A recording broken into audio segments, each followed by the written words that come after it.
Well दर्शकवृन्द लाइमलाइटको साथमा तपाईको television स्क्रिनमा फेरि पनि यो शनिबारको दिनमा हामी उपस्थित भइसकेका छौँ। टेलिभिजनको पर्दामा हेरेर बस्नुभएका तमाम दर्शकवृन्दमा यो चिसो मौसममा तातो अभिवादन। चिसो मौसम काठमाडौँ लगायत देशभरि नै चिसो मौसममा पनि तपाईले आफूलाई जसरी राखिराख्नु भएको छ त्योभन्दा पनि फरक ढङ्गबाट प्रस्तुत हुनको लागि आज हामी लाइमलाइटको साथमा तपाईँ माझ अलिकति तातो गर्नको लागि यानि कि यस्ता व्यक्तित्वको साथमा आएका छौँ जो तपाईलाई विगत 4 दशकभन्दा लामो समयबाट हँसाइराख्नु भएको छ। आफ्नो अभिनय कौशलबाट तपाईलाई भरपूर मनोरञ्जन दिइराख्नु भएको छ। यस्ता व्यक्तित्व जब कलाकारिताको कुरा आउँछ उहाँको नाम अग्रपन्थीमा नै आउँछ। Well ladies and gentlemen, today we have legendary Rajaram Paudel. Rajaram sir, welcome to limelight. Thank you. सन्चै हुनुहुन्छ? एकदम ठिक छु। सन्चै हुन नि अहिले तपाईको सबैभन्दा ठुलो काम भनेको अति व्यस्त रूपमा प्रमोसनमा हुनुहुन्छ चलचित्रको। एकदमै। कस्तो प्रतिक्रिया आइरहेको छ? हिजोबाट चलचित्र लागेको छ 100 कडा 10। आनन्दले बस भनेको छ कि धेरै दौडधुप गर्नुपर्ने अवस्था छ? एकदमै। अब मैले दौडधुप गर्ने भने चाहिँ आजसम्म हो। त्यो भोलिबाट म फेरि अरू सुटिङमा लाग्छु।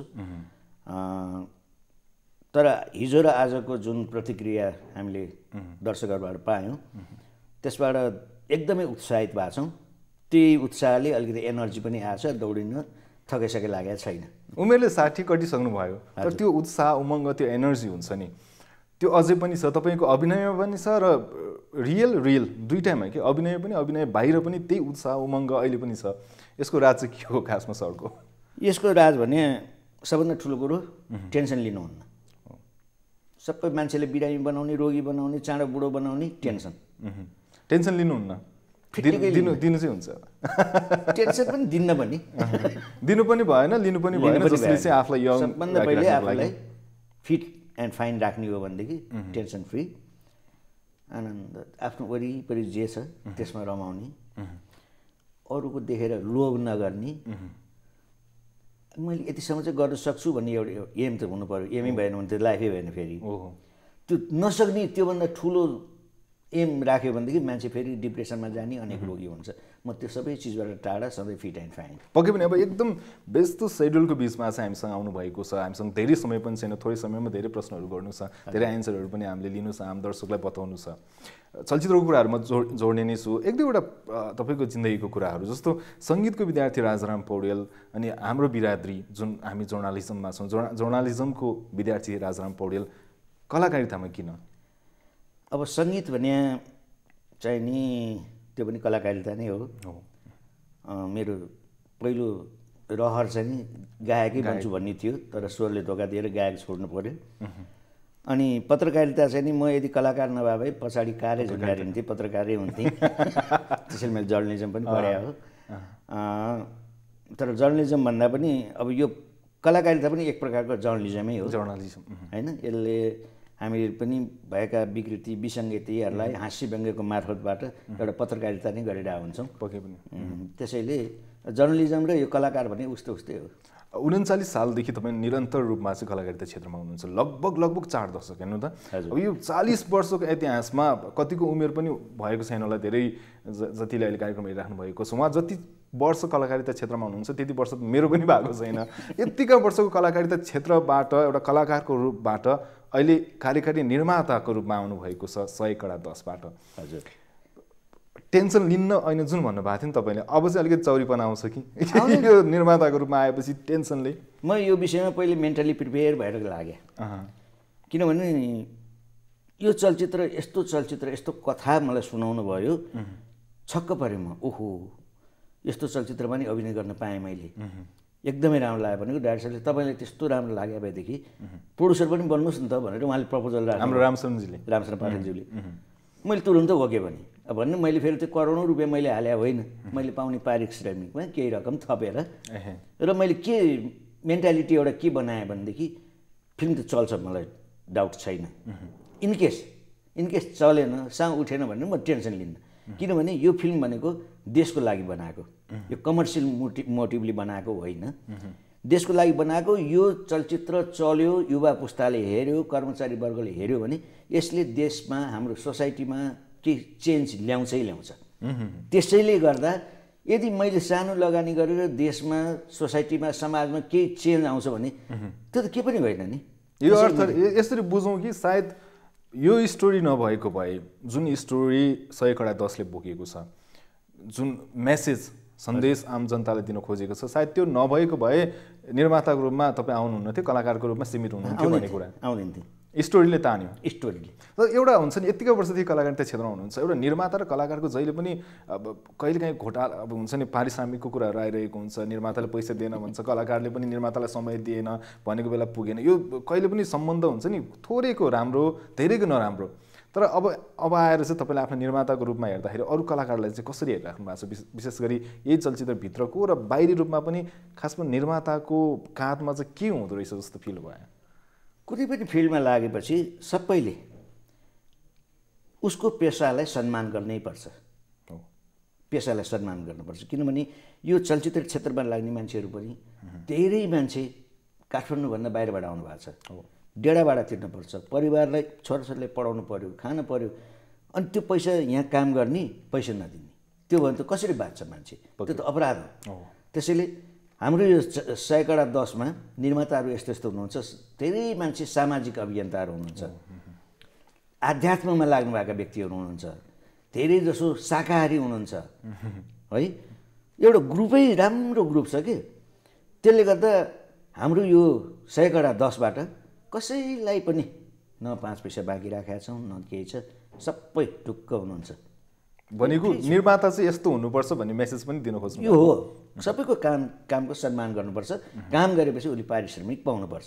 किनभने यो धर्मशाला बनाउन यस्तो घटनामा त धेरै पढ्नु भयो होला हाम्रो राजराम सर पनि, जुन घोटाला हुन्छ यो कहिलेकाहीँ आकल झुकल परिन्छ, नत्र धेरै सफा छ मान्छे। अब घोटाला यो त मैले चलचित्र नगरीको घोटाला भने कलाकारको आफ्नै पीडा छ, त्यो कलाकारितामा मात्र नभएर सङ्गीतमा छ, पत्रकारितामा छ, सबैमा नै एउटा अब पारिश्रमिकको कुराहरू यो सम्पूर्ण छ। यो अब अहिले खोलेर पनि साध्य लाग्दैन। अब यो घोटालाबाटै कुरा गर्दाखेरि देशको घोटालाको कुरा आएको छ विशेष गरी, र तपाईँको मैले ट्रेलर हेरेको थिएँ, चलचित्र हेर्न पाएको छैन, एक दुई दिनमा हेर्नेछु, तर तपाईँको भूमिका चाहिँ भ्रष्टाचारीको, र मलाई एउटा डायलग खुब मन परेको, सबै मिलेर खाने अनि म मात्र भित्र जाने, यत्रो पनि जाने, बडो मजा आएको थियो त्यो डायलग मलाई खासमा।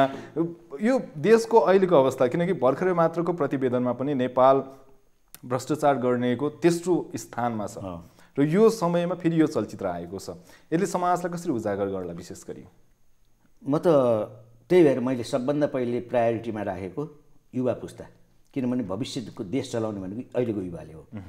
उहाँहरूले यो चलचित्र हेर्नुभयो भनेदेखि उहाँको दिमागमा केही चेन्ज आउँछ। उहाँले यो चलचित्र हेरेर गएपछि सबभन्दा पहिला आफ्नै घरमा प्रश्न गर्नुहुन्छ, ड्याडी यो सामान कहाँबाट आएको, मम्मी यो सामान कसले ल्याएर दियो? यो प्रश्न पहिला आफ्नो घरबाट सुरु हुन्छ, अनि टोलमा सुरु हुन्छ, अनि सबै युवाले देशमा सोध्न थाल्छ। सबैले त्यसरी प्रश्न गर्न थाल्यो भनेदेखि त त्यो भ्रष्टाचार गर्ने मान्छेले आफ्ना छोराछोरीलाई कति दिन ढाँट्ने, कति दिन मुख लुकाउने? त्यसैले सबैभन्दा पहिले आफ्नै घरबाटै यो प्रश्न उठाउनुपर्छ युवाहरूले। त्यसैले म विशेष गरी युवाहरूलाई प्लिज हेरिदिनुहोस् यो चलचित्र भन्छु। अनि त्यसपछि अरू अब ब्युरोक्राट्सहरू पनि भयो, अब आर्मी, पुलिस, सामाजिक अभियन्ताहरू, नेताहरूलाई लिएर आएर पनि चलचित्र देखाउने कुनै प्लानिङ होला नि तपाईँ? अब जस्तो आज मात्रै हेर्नुपर्ने व्यक्तित्वहरू, आज मुख्य सचिवज्यू र अरू 3जना सचिवज्यू र अनि मन्त्री लालबाबु पण्डितज्यूले आज सो हेरेर जानुभयो, मुक्त कण्ठले प्रशंसा गर्नु। रेस्पोन्स के थियो हाम्रो विशेष लालबाबु पण्डितजीको, जो चाहिँ यसको उदाहरणको रूपमा पनि पछिल्लो समयमा हुन्छ, जो यसको विरुद्धमा हुनुहुन्छ? भन्नुभयो मैले पनि रुमाल भिजाएँ, मेरो पनि मुटु छ, मन छ, म पनि मान्छे हुँ, म पनि रुवाएँ, मैले नि रुमालले आँसु पुछेँ धेरै ठाउँमा भन्नुभयो। र उहाँले नि असाध्य तारिफ गर्नुभयो, यो बन्नुपर्ने, राष्ट्रले बनाउनु पर्ने चिज हो यो, तपाईँहरूले बनाउनु भयो, बधाई भन्नुभयो। अनि मलाई चिया खान बोलाउनु भएको छ, उहाँले चिया खान म कहाँ आउँछु भन्नुभएको छ, म आउँछु भनेको छु।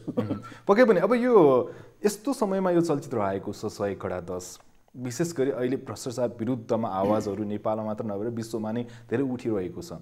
पछिल्लो समयमा अनसन बस्नेदेखि लिएर अन्य क्रियाकलापहरू भइरहेको छ जो भ्रष्टाचार निर्मूल गर्नको लागि भइरहेको छ। यो समयमा यो चलचित्र आउनाले चाहिँ आम जनतालाई चाहिँ कतिको टेवा पुग्छ जस्तो लाग्छ अथवा जस्तो अहिले तपाईँले जोडिसक्नु भएको छ प्रत्येक घरमा चाहिँ आफ्नो बुबाहरूलाई सोध्नुहुन्छ र आफ्नो परिवारलाई सोध्नुहुन्छ यो सामान कहाँबाट आयो त्यति धेरै इफेक्ट गर्ला चलचित्रले गर्छ किनभने अहिलेको युवाहरू शिक्षित छन् उहाँहरूमा आफ्नो देशप्रति धेरै माया छ उहाँहरू पनि स्वच्छ समाज भ्रष्टाचार रहित समाजको कल्पना गर्नुहुन्छ त्यसैले विश्वासका साथ भन्छु उहाँहरूले प्रश्न गर्नुहुन्छ र म त अझ यतिसम्म आशावादी छु यो त नेपालमा बन्यो भ्रष्टाचारीहरूको तेस्रो मुलुकमा मैले त यतिसम्म नि सपना बुनेको छु नि यो चलचित्रलाई जहाँ जहाँ जुन जुन देशमा भ्रष्टाचार हुन्छ त्यो देशको सबटाइटल राखेर त्यो देशमा पनि देखाउने जहाँ जहाँ भ्रष्टाचार हुन्छ बडो राम्रो सो अरूको भाषामा पनि अनुवादित सबटाइटल राखेर बडो राम्रो अब विशेष गरी घोटालाको विरुद्धमा चलचित्र छ यतिका वर्षदेखि देशमा भइरहेको सम्पूर्ण नराम्रो कार्यहरूको विरुद्धमा चलचित्र उठेको छ तर चलचित्र चलेकै दोस्रो दिनमा तपाईँहरूलाई घोटाला भएछ फेरि आज टिकटको कुरामा जुन टिकटहरू हुन्छ केएफएक्स लगायत बिग मुभिजहरू जुन अहिले चलन चल्तीमा छ काठमाडौँमा विशेष गरी काठमाडौँका बासिन्दाहरूले पहिलो रोजाइमा पर्ने चलचित्र हलहरू त्यहाँ चाहिँ टिकटहरू बुक गर्ने र अन्तिम समयमा गएर चलचित्र हेर्न नजाने हेर्नको लागि नै होइन खासमा त्यो दर्शक भाड्नको लागि यो तपाईँले आज फेस गर्नु पर्यो यो सिचुएसन यतिका वर्षदेखिको चलचित्रको अनुभव र चलचित्र पनि घोटाला विरुद्ध तर चलचित्रमै अहिले घोटाला भइरहेको छ कस्तो भयो यो कसरी समायोजन भयो यो कुरा छक्क परेँ म त आज मात्रै सुने यो कुरो थाहा थिएन मलाई त है तपाईँ हल जाँदाखेरि भएको छ भन्ने हाम्रो एकजना हिरोइन यही 6/10 को एकजना हिरोइनले उहाँले 85 जना उहाँको साथीभाइहरूलाई टिकट बुक गर्न जानुभएछ छैन सबै बुक है सबै रातो हरियो सबै हरियो अनि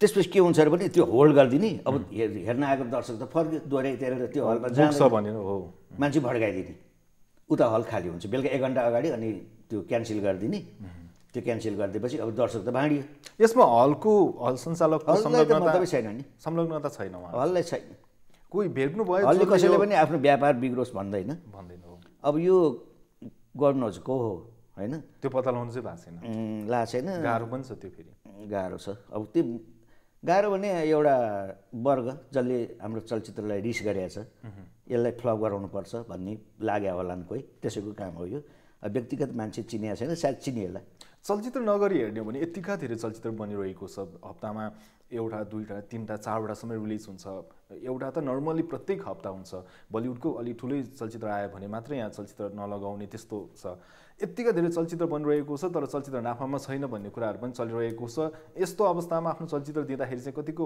प्रभाव पर्यो तपाईँहरूलाई चाहिँ विशेष गरी एकदम गाह्रो अब यहाँ नेपालमा चाहिँ नि दुईटासम्म जुझ्नु भनेको चाहिँ नर्मली भइसक्यो किनभने हामीलाई हाम्रो देशमा चाहिनेभन्दा बढी निर्माण भइरहेको छ त्यो भनेको एक आपसमा जुझ्नै पर्यो जुधेपछि एउटा फर्स्ट एउटा सेकेन्ड भइहाल्छ दुईटैलाई घाटा हुन्छ होइन त्यसैले मैले धेरै ठाउँ भनेको छु यो गर्नुभन्दा बरु तपाईँ प्रड्युसर मर्ज हुनुहोस् मर्ज भएर राम्रो फिल्म बनाउनुहोस् न कसैसँग जुझ्दैन सबैको सँग पनि उठ्छ नाफा पनि हुन्छ तर यहाँ किन हो कसको इगोले हो कि केले हो कि सबै निर्माता बरु जुधाउने घाटा खाने यस्तो चलन भइरहेछ यो फिल्म इन्डस्ट्रीकै लागि पनि एउटा भविष्य राम्रो होइन यो किनभने प्रड्युसर डुब्यो भने उसले अर्को बनाउँदैन एउटा फिल्म बन्नु भनेको त्यसबाट केही नभए 300 मान्छेले काम पाउँछ होइन त्यसले गर्दा यो आफ्नो खुट्टामा आफै भन्छरो हान्ने जस्तो काम गरिरहेको छ बिजनेस माइन्डेड पनि भयो कोही चलचित्रप्रतिको लगाव ल्याउनु भएको छ कोही व्यापारिक हिसाबले आउनु भएको छ अब 100/10 कै कुराकानी गरौँ किनकि अब चलचित्र हलमा लागिरहेको छ रेस्पोन्स एकदम राम्रो आइरहेको छ जतिले हेर्नुभयो उहाँहरूको रेस्पोन्स राम्रो छ जो हेर्न जाँदै हुनुहुन्छ उहाँहरूको लागि त चलचित्रको बारेमा हामीले के भन्नै पर्यो माया प्रेमको पनि कुरा अलिकति समेटिएको रहेछ माया भर्सेस भ्रष्टाचार करप्सन भर्सेस लभ होइन भनेको एकजना भ्रष्टाचारीको छोरा अर्को भ्रष्टाचारीको छोरी होइन नन भ्रष्टाचारीको छोरी बीचको लभ त्यो बीचमा आउने भ्रष्टाचार त्यो नै मुख्य मुद्दा हो चलचित्रको होइन यो त्यो नै हो भ्रष्टाचारले गर्दाखेरि मायामा कति असर पर्छ त्यसले एउटा पारिवारिक द्वन्द्व कसरी निम्त्याउँछ किनभने यो भ्रष्टाचार भन्ने चिजै सुरु कहाँबाट हुन्छ भनेदेखि मायाबाटै सुरु हुन्छ मायाले गर्दा तपाईँ मेरो छोरा हुनुभयो, तपाईँले मलाई ड्याडी ल्याउनु मलाई एउटा मोटरसाइकल चाहियो पिर्नुभयो। मैले तपाईँलाई मोटरसाइकल किन्ने, तर तपाईँले कहिल्यै मलाई प्रश्न गर्नुहुन्न बुवा त्यो मेरो मोटरसाइकल किन्ने पैसा कहाँबाट ल्याउनु भयो, त्यो कुनै पनि छोराले अहिलेसम्म सोधेको छैन। यो चलचित्र हेरेपछि त्यो छोराले सोध्छ भोलि, ए बुवा तपाईँले मलाई मोटरसाइकल त किनिदिनु भयो, मैले त्यो बेला केयर गरिनँ, त्यो पैसा कहाँबाट ल्याउनु भयो तपाईँले, तपाईँको इन्कम सोर्स के हो, त्यो प्रश्न भोलि तपाईँले मलाई सोध्नुहुन्छ। एउटा चाहिँ बडो तपाईँले राम्रो शब्द प्रयोग गर्नुभयो, मायाले नै भ्रष्टाचार जन्माउँछ। सही हो, जहाँ माया छ त्यहाँ भ्रष्टाचार आयो, जहाँ माया छ त्यहाँ डर पनि भयो, भ्रष्टाचार भएपछि डर भयो, डर मुक्त हुनको लागि भ्रष्टाचार गर्नु भएन, त्यसको लागि चलचित्र 100 हेर्नु पर्यो, हेर्दै पर्यो। इन्डिरेक्टली तपाईँले मेसेज गेन गरिराख्नुहुन्छ कि कसरी चाहिँ आफूलाई आफू बन्ने, भ्रष्टाचारी नबनिकन एउटा स्वयं मान्छे, एउटा सच्चा मन भएको मान्छे कसरी बन्ने भन्ने एउटा मेसेज चाहिँ यहाँ दिन खोजिएको छ। त तपाईँले त्यो रोल चाहिँ किन गर्नुभयो? तपाईँ मनोज गजुरेल साहबको रोल पनि गर्न सक्नुहुन्थ्यो।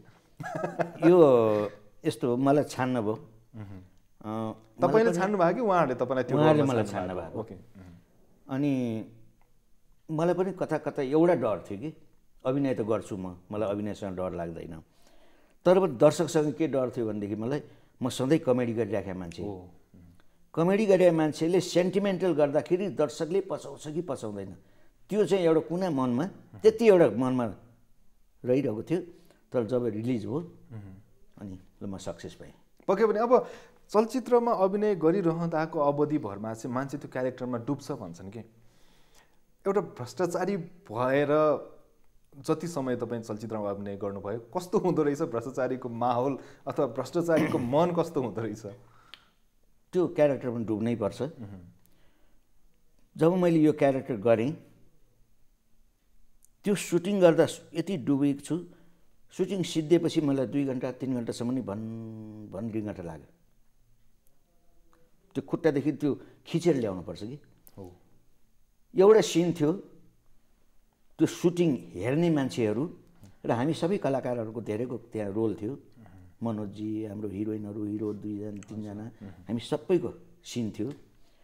त्यो सिनमा मैले त पुरा डुबेर गरेँ, त्यो ओके भयो। ओके भइसकेपछि अनि यसो हेरेँ, दर्शक पनि सबै रोएको छ, मसँगै एक्ट गरिरहेको सबै आर्टिस्ट पनि रोएको छ।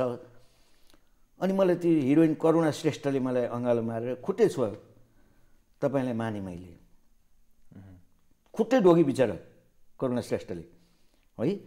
तर मलाई त्यो गरुन्जेल मैले त्यसरी मान्छे वरिपरि हेर्ने दर्शक रोयो होला जस्तो लागेको थिएन, तर सबै हेर्ने दर्शकहरू भएछ। म त्यसरी डुबेर गरेँ, त्यही सिन गरेपछि मलाई झन्डै 3 घन्टा त्यसको ह्याङओभर, मलाई रिङ्गटा लाग्यो, कस्तो त्यो भयो। सच्चा कलाकारिता जुन तपाईँको मनबाट निस्केको कलाकारिता त्यो हामी पाउँछौँ चलचित्रमा पनि। अब एउटा कुरा म यसमा भन्छु तपाईँलाई, त्यो मैले मैले जिन्दगी कमेडी गरेँ, यसमा रोनाधोना गरेँ। त्यो रोनाधोना गर्दाखेरि मेरो आँखामा यो टोटल फिल्ममा एक थोपा पनि ग्लिसरिन मैले आँखामा हालेको छैन, सबै रियल, एक थोपा नि हालेको छैन, मेरो सबै नेचुरल हुन्थ्यो। भनेको त्यो रुने क्षण त्यति बेला होला जति बेला तपाईँ भ्रष्टाचार गरिसके पछाडि जब आत्मग्लानी हुन्छ त्यस पछाडिको क्षण होला। हाम्रो सम्पूर्ण नेताजीहरू जसले हेर्नुभयो उहाँहरूको आँसु पनि त्यही बेला आयो होला सायद, र जसले हेर्नुहुन्छ उहाँहरूको आँसु पनि त्यही बेला आउनेछ होला सायद। अब चलचित्र समग्रमा भन्दाखेरि आम दर्शकले यत्रो कुरा भनिसक्यौँ हामीले, हुन त यस्तो यस्तो बाउले छोरालाई माया प्रेमको कुरा सबै कुरा ल्याइसक्यो, तैपनि आम नेपालीले किन हेर्नै पर्ने त? राजाराम सरकै आवाजमा भनिदिनुहोस् न एक शब्दमा। किनभनेदेखि यो चलचित्र एउटा व्यवसायको लागि मात्र होइन, यो देशको लागि बनाएको चलचित्र, र मैले यसलाई अझ अर्को भाषामा भन्दा राष्ट्रिय चलचित्रै भन्छु। यो राष्ट्रको लागि बनाएको चलचित्र, त्यसैले यस्तो चलचित्र बिरलै बन्छ। यो चिजलाई सबैले हेरिदिनुपर्छ। तपाईँहरूले हेरिदिनु भयो, हाम्रो साउ उठ्यो भने फेरि यस्ता अरू विषयमा भन्ने, जस्तो हाम्रो देशमा अरू ड्रग्सको विषयमा पनि बनाउनुपर्छ। ड्रग्सले धेरै परिवार त हस्नहस भएको छ। यस्तोलाई म त्यही भएर अनुरोध गर्छु दर्शकहरूलाई, तपाईँहरू यो मनोरञ्जनको लागि मात्रै होइन, तपाईँहरू यो चलचित्र भ्रष्टाचार विरोधी अभियानको रूपमा अभियन्ताको रूपमा आउनुहोस्, अभियन्ता पक्कै पनि त्यसरी आउनुहोस् भन्छु म। जसले मनमनै आवाज उठाइराख्नु भएको छ, जो बाहिर आउन सक्नु भएको छैन, प्रस्फुटन हुन सक्नु भएको छैन, जो घरमा बसेर भ्रष्टाचार चाहिँ हुनुहुन्न है भनेर सोचिराख्नु भएको छ, चलचित्र हेरेर पनि उहाँहरूले चाहिँ यसको विरोध गर्न सक्नुहुन्छ। इन्डिरेक्टली सक्नु अप्रत्यक्ष रूपमा, किनकि चलचित्र सफल हुनु भनेको इन्डिरेक्टली भ्रष्टाचार विरुद्धमा नेपालीहरू एकजुट रहेछन् है भन्ने पनि सन्देश हो नि, एक प्रकारले हेर्ने हो भने सायद त्यो पनि अपिल गरिराख्नु भएको छ। त्यही भएर मैले सबैलाई अभियन्ताको रूपमा आउनुहोस्, भ्रष्टाचार विरोधी अभियन्ताको रूपमा फिल्म हेर्न आउनुहोस् भन्छु म। पक्कै पनि एक्लैले आवाज उठाउनु भन्दा एकजुट हौँ र यसलाई तहस गर्छौँ। अब हामीले आन्दोलन गऱ्यौँ, के गऱ्यौँ, ढुङ्गामुढा गऱ्यौँ, के गऱ्यौँ सबै होइन, तर जनताले त के पनि पाएन नि त। कत्र कत्र आश देखाएको थिए, जनताले आश गरेका थिए, आशैमा रह्यो, जनता निराशै भए। अब यो चलचित्रले फेरि सबैले एउटाले बाँच्छ। के गर्न गाह्रो रहेछ सर, रुवाउन कि हँसाउन? हँसाउन गाह्रो। भने यतिका वर्षदेखि तपाईँ गाह्रो सब्जेक्टमा हुनुहुन्थ्यो, अहिले अलिकति सजिलोतिर ढल्किनु भयो। तर मलाई गाह्रो भयो फेरि रुवाउन, किन म त जिन्दगी नै तपाईँको बिरादरी छोड्नु भयो नि त, जुन बिरादरीमा हुनुहुन्थ्यो त्योबाट अलिकति फरक ढङ्गबाट जानुभयो। फरक भयो, मलाई पनि त्यही डर थियो, तर गरेँ। भगवान् नाटेश्वरको आशीर्वाद, मलाई त्यो एउटा चढ्यो देउता, मैले गरेँ।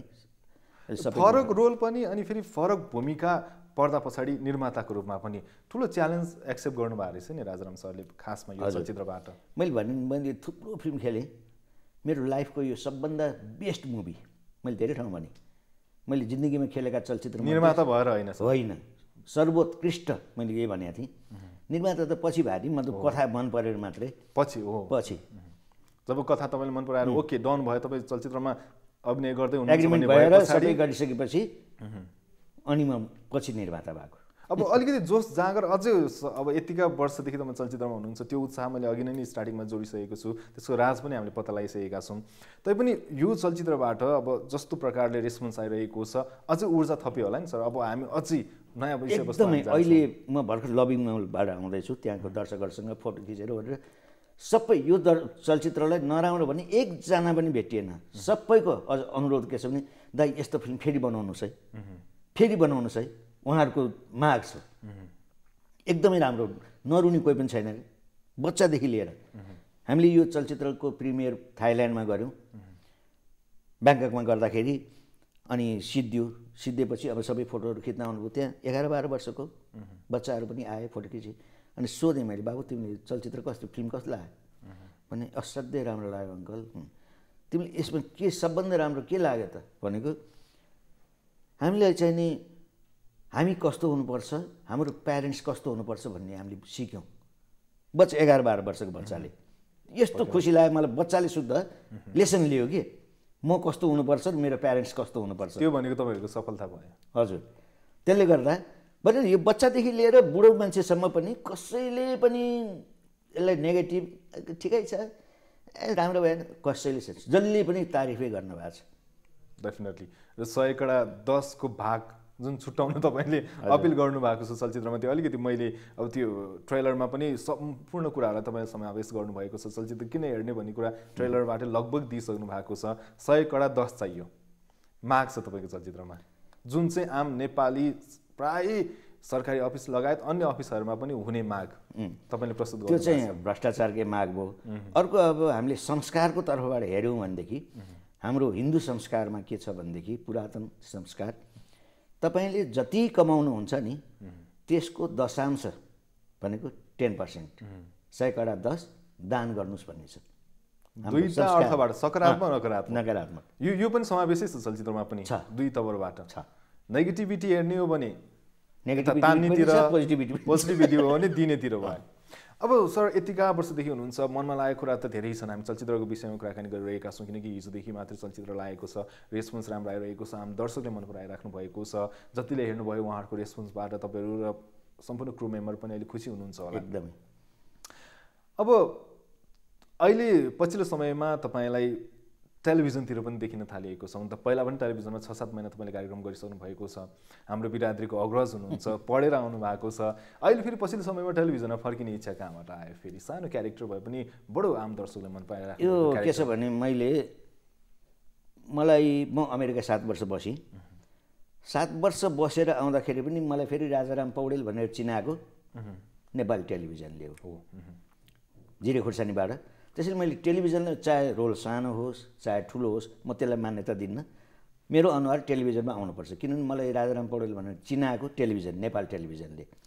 त्यसैले अहिले मुन्द्रेको कमेडी क्लबमा धेरैले भन्नुभएको छ रोल सानो भयो तपाईँको भन्नुहुन्छ। त्यसमा के छ भनेदेखि तर मुख्य रोल छ नि तपाईँको, घरै तपाईँको, घरै मेरो। यसमा अनि लेखेको स्क्रिप्ट छैन होइन। अब त्यो आउने गेस्टसँग कतिसँग कन्भर्सेसन गर्न सकिन्छ, गऱ्यो अनि अब चाहिँ अब गर्ने कुरो सिद्धियो भनेपछि ल है म हिँडेँ भनेर हिँडिदिन्छु। त्यसरी गर्दा कुन बेला मुड लाग्छ त्यस बेला निक्लिदिन्छु। अनि त्यो रोल सानो भएको हो त्यो, किनभने एउटैले धेरै बोल्यो भने मोनोटोनस हुन्छ, त्यहाँ अरू बातहरू नि आउनुपर्छ। त्यसले गर्दा रोल सानै गरेको हो मैले। अब हामी अन्त्यमा सोच्छौँ, अब योभन्दा पछिल्लो इन्टरभ्यू पनि छ तपाईँको, अझै इन्टरभ्यूको लागि यसपछि अब प्राइम टिभीमा छ ऋषि दमलाजीसँग अहिले 8 बजेदेखि। अब यो हामी अहिले लाइभमा छौँ, यस पछाडि उहाँ अर्को टेलिभिजनमा फेरि इन्टरभ्यूको लागि जानुपर्ने हुन्छ। अन्त्यमा चाहिँ सम्पूर्ण दर्शकवृन्द जसले यतिका वर्षदेखि राजाराम पौडेललाई हास्य कलाकारको रूपमा, अभिनेताको रूपमा अथवा सह-अभिनेताको रूपमा अथवा अहिले गएर अभिनेताकै रूपमा स्वीकारिराख्नु भएको छ, माया गरिराख्नु भएको छ, सम्पूर्ण तपाईँको आदरणीय दर्शकवृन्दलाई के भन्न चाहनुहुन्छ? यही हो दर्शक महानुभावहरू, अब एउटा देशको लागि बनाएका छौँ चलचित्र। हामीले त हाम्रो काम सिद्धियो, बनाउने पनि बनायौँ, हामीले खेल्न पनि खेल्यौँ। अब मेन काम भनेको हजुरहरूकै हो। हजुरहरूले आएर यो यस्ता चलचित्र बिरलै बन्छन्, एउटा हामीले रिस्क पनि लिएको हो। अब हास्य प्रधान अथवा अरू फाइट यस्ता एक्सन प्याक मुभीहरू नबनाएर हामीले चाहिँ एउटा देशको लागि, देशमा भएका विकृतिको बारेमा फिल्म बनाउने आँट गऱ्यौँ। अब यसलाई हजुरहरूले हेरेर माया गरिदिनु भयो भने यस्ता विकृतिको बारेमा हामी अरू फिल्म पनि बनाउन सक्छौँ। यसको लागि तपाईँहरूको माया स्नेह मजाले पाऊँ, आशीर्वाद दिनुहोस्, हलमा गएर चलचित्र हेरिदिनुहोस्, यही नै मेरो अनुरोध। 100 हलमा गएर बस के व्यस्त हुनुहुन्थ्यो। अब तपाईँको चलचित्रको लागि अझै पनि शुभकामना, राम्रो रेस्पोन्स आइरहेको छ, अझै राम्रो रेस्पोन्स र अझै धेरै दर्शकहरूको माया ममता चलचित्रले पाओस्। यहाँसम्म आइदिनु भयो सर, धेरै धेरै खुसी लाग्यो, थ्याङ्क यू सो मच। सँग तपाईँले माया गरेर 10 बारेमा बोल्ने अवसर दिनुभयो, यसको लागि तपाईँ, एबिसी परिवार सबैलाई म लगायत हाम्रो 10 परिवारकै तर्फबाट तपाईँहरूलाई पनि धेरै धेरै धन्यवाद। Thank you so much sir. Rajaram Paudel नाम नै काफी छ, उहाँसँगको कुराकानी, अन्तरङ्गको कुराकानी हामीले गऱ्यौँ, चलचित्रको बारेमा कुराकानी गऱ्यौँ। 110 चलचित्र भवनमा लागिरहेको छ। नेपाल चलचित्रलाई माया गर्नुहोस् भन्दै लाइमलाइटबाट हामी बिदा हुन्छौँ। तपाईँको समय शुभ रहोस्। हस्त नमस्ते, शुभरात्रि।